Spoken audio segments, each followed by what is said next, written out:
Hello, what's up, and welcome back to another interview at the Bitcoin MENA Abu Dhabi conference. I'm Adel, the host, and today we have Alen from Hashlabs. Alen, tell us a bit about yourself and what brings you here today. Thank you. Thank you for having us. We're here to educate, share our vision on the Bitcoin mining and why it's so important, and that people around the world and have access to it. Interesting. Hashlabs, I love the name. You mentioned earlier that it is one of the most decentralized mining platforms in the world. How is that?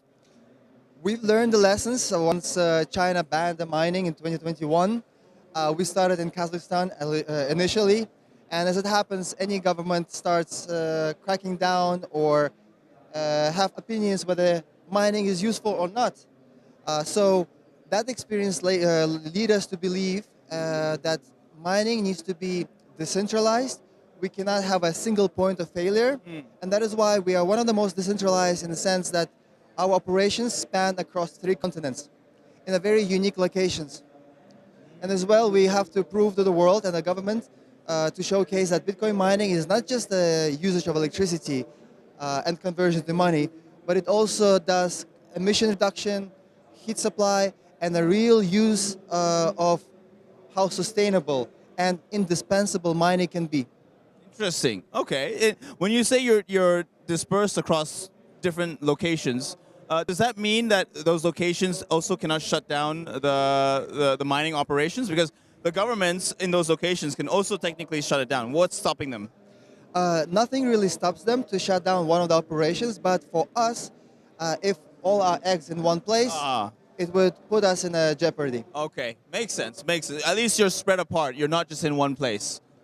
And what we focus on is basically southern and northern hemispheres. Yeah. So far, we have operations all sustainable energy, Ethiopia, Norway, Finland, and now we are opening a new frontier, Indonesia. Now, a question about mining in general. What's the whole big interest in mining? Is it just to make money? You just buy the machines and you can just sit on it and earn passively? Is that the real only reason why people are buying these? Some people have a different strategy, how they want to strategize their portfolio.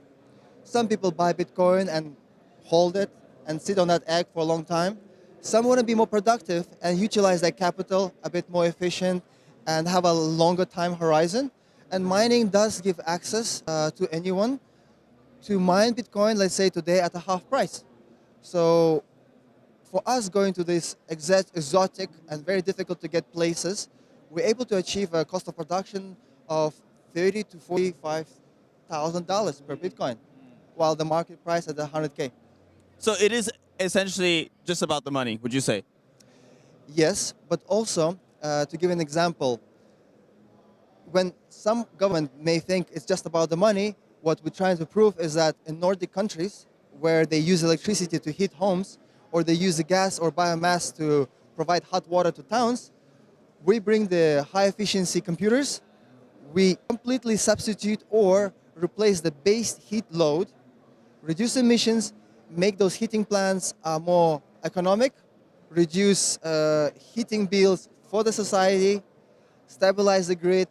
So there is a real use case, and it just proves to the world that it's becoming more and more indispensable, especially with this conflicts in the northern hemisphere between Russia and Ukraine, where gas cannot be used.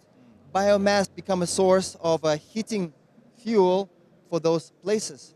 And now mining showcases that you don't have to rely on the fossil fuels to provide heat.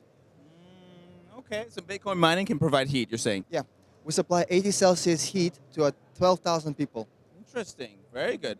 It's good for winter countries, I'm guessing, winter seasons. Yes, heat market is quite localized, but I would say Finland in particular. Some of the heating plants were about to go bankrupt because they couldn't pass on the cost to the citizens. But now, Bitcoin mining saved those facilities, saved jobs, reduced emissions by 70%, and provide all year round hot water. Wow, interesting. Okay, well, we'll wrap up. One last question. What do you think the future of mining will look like? It will integrate, and I believe that energy companies, just like Yaron Mellerud spoke at the stage about the future of Bitcoin mining. So Bitcoin mining is an energy tool, and that tool will be used across the globe. Got it. Amazing. Alan, thank you so much for your time. And just to wrap up, for those who are watching, how can they find out more information about Hashlabs and get in contact with you? Google Hashlabs, we're first, and we're here to democratize access to Bitcoin mining to anywhere around the world.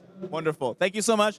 Thank you so much for watching. Hope you found this insightful. We'll leave all the links in the description so you can check out Alan's profile as well as Hashlabs. Thank you again. I'm Adel, the host, and I'll see you next time. Cheers. Let's go.